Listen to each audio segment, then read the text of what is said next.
Leluhur Nusantara bagian 6. Bab Bangsa Yawa Leluhur Nusantara, Nenek Moyang Yunani dan Eropa. Subbab Bangsa Tarsis dan Kadmus bagian 2. Dalam pembahasan kali ini, kita akan mulai mengarah ke rahasia dunia Atlantis yang kuno dan masyhur. Perlu diketahui, setelah kehancuran Atlantis, Kadmus adalah orang pertama yang menjelajahi samudra, mencari wilayah Mediterania yang dahulu ditaklukkan nenek moyangnya. Diibaratkan dunia taklukan itu sebagai Eropa. Cerita Kadmus seakan mengkodekan bahwa Zeus sebagai dewa lambang awal kehidupan, yang urat-urat tubuhnya atau urat-urat kehidupannya diputus Tipon, lambang kehancuran dunia dari air, laut, dan api, akhirnya ditolong Kadmus. Zeus adalah dewa yang menculik Eropa. Apollo dan Pan berjanji akan membantu Kadmus menemukan Eropa dari Zeus jika ia membantu Zeus. Semua tokoh ini menyimpan istilah kuno Nusantara, sebagaimana nama Adam yang dalam bahasa Austronesia dekat dengan istilah Ada, yang berarti kemunculan, keberadaan dari ketiadaan. Kadmus kemungkinan juga dari istilah Austronesia Ada atau Kada. Istilah itu menjadi Adam. Untuk bahasa Yunani yang biasa menambahkan ungkapan S, ia menjadi Kadmus.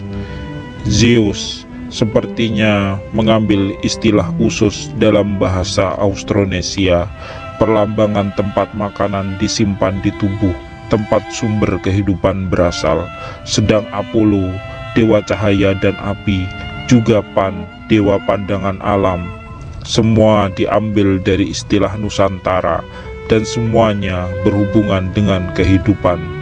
Sedangkan Tipon, makhluk laut berupa ular yang menyemburkan api dari mulutnya untuk menghancurkan apa saja di bumi.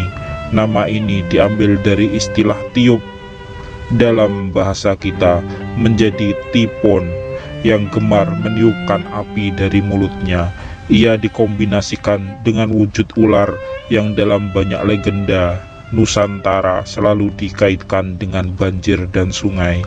Ia melambangkan bencana kuno di Nusantara yang menyebabkan urat-urat kehidupan pada tubuh Zeus tersandra.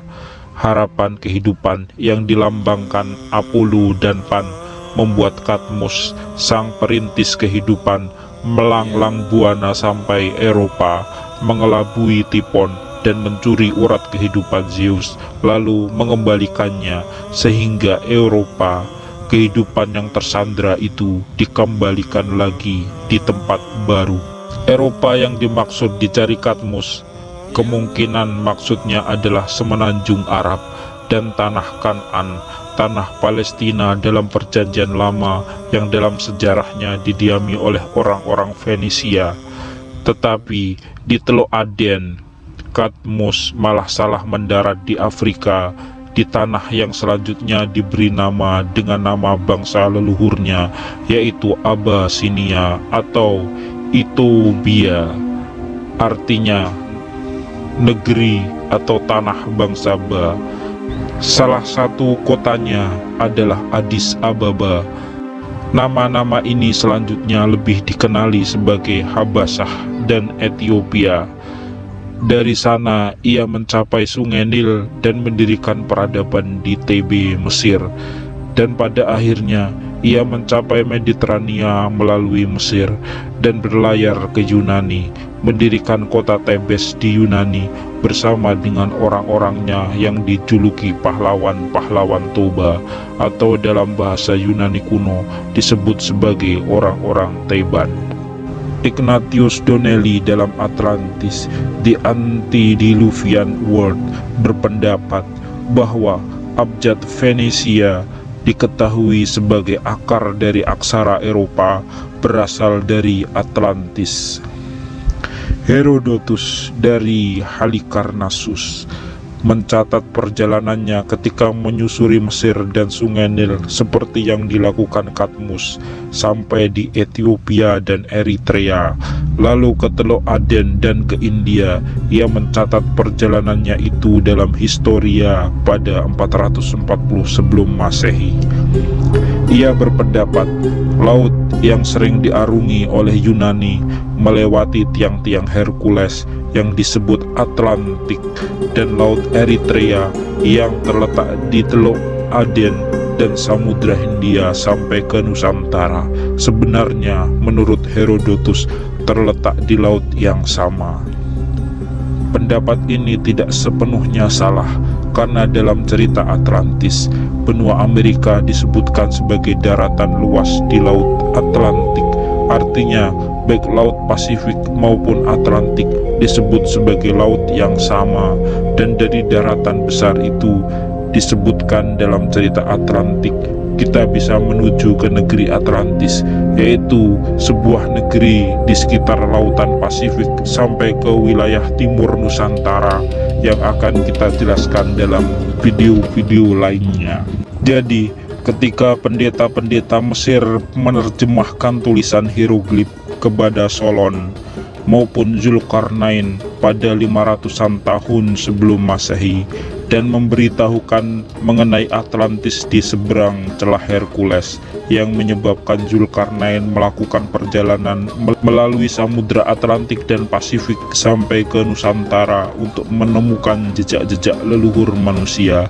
Ia sedang diberitahu jalur lain ke Nusantara melalui celah Hercules, di mana di lokasi itu sampai timur Nusantara dikuasai oleh bangsa Majot seperti yang kita bahas sebelumnya.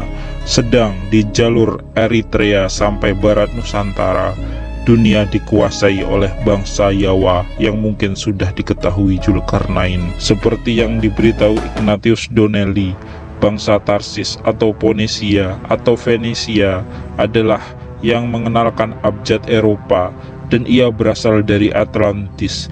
Beberapa pengamat berpendapat cerita Atlantis diambil dari bahasa Venesia dan dirubah ke dalam bahasa dan istilah Mesir. Lalu orang-orang Yunani seperti Solon dan setelahnya merubah cerita ini dengan nama-nama Yunani.